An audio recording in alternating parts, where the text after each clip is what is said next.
Hey class, Beth Nelson here, and ready to do a video review of our 8.1 discussion, and want to share a little bit about my 5 goals that I came up with. So kind of neat how this class, and I also did a staff retreat this fall that kind of talked about personal mission statements and some of the gifts and wirings and passions that have been instilled in me, and so this is a good accumulation, a final kind of review and project assignment to kind of wrap it all together. Now, I will say my goals are not in order. They're just 5 goals, 5 very different categories, some very simple, honestly, that I just need to finish, but I think it will be fun to really celebrate when I'm done. But others of them are going to take a lot more concentrated work and a specific plan in order to complete. So I'll go through the list and then I'll probably add a few things from the class and some other stuff. The first one, invest in personal health. Walk or go to the gym 2 times per week and eat lunch every day. My personality profile for Myers-Briggs is ENFP. And one of the weaknesses of that personality profile is that your personal needs get set aside. And as a working full-time mom, wife, and in school, my personal health and physical needs get put on the wayside all the time. I forget to eat lunch. I don't have any issues with food, never really have, but it's just literally I just keep working.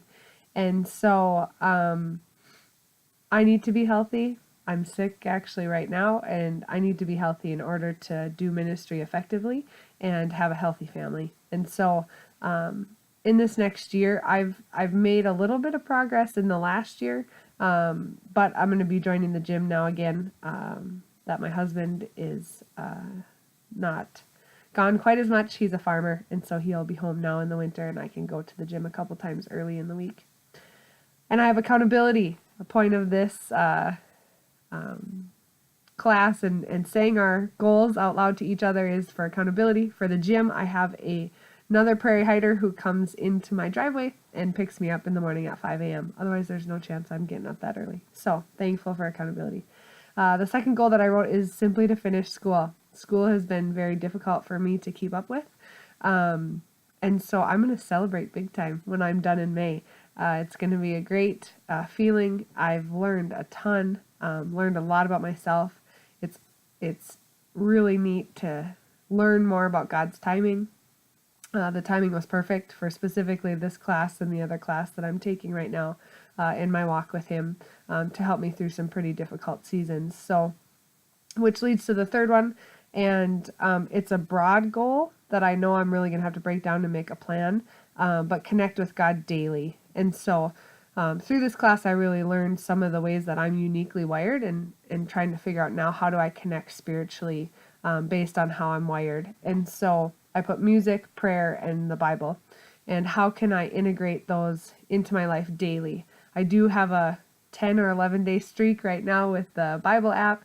And so I hope to hit a goal of maybe 100 days in a row. 365 days in a row would be so awesome. And so I need to break that down into some specific goals, but connect with God daily. The fourth one, intentionally plan my sabbatical that's coming up. I have a sabbatical in February, and so I want to use that for rest, reset, and refresh. Those are the 3 words. It's a 2-week one. The other 2 weeks were actually part of this class, going to 12 Stone and doing a lot of leadership. So these 2 weeks are just for rest, reset, and refresh. I get to spend some time with my family, my husband, and my little 3-year-old. That will be excellent. And then I'm hoping that the last week I spend doing some type of retreat or something where I'm really connecting with God and intentional about that. And then the 5th one, start a college fund for our son Ian. My husband and I followed the Financial Peace University plan by Dave Ramsey. Saved our marriage. That's probably for another time. But we are, that's the baby step that we're kind of getting closer to is number 5, start saving, college savings fund. And then we've got some other savings goals because one of the things, me being in full-time ministry and my husband, Kyle, being a farmer, we have very high capacity careers that have us working a lot. And so we really value vacation time. One of our family mottos, when you talk about kind of personal life statements, family mottos is work hard, play hard. And so we really want to work hard, but then we really want to play hard. When we come home at night, we like to laugh in our home, but then we also want to make sure that we are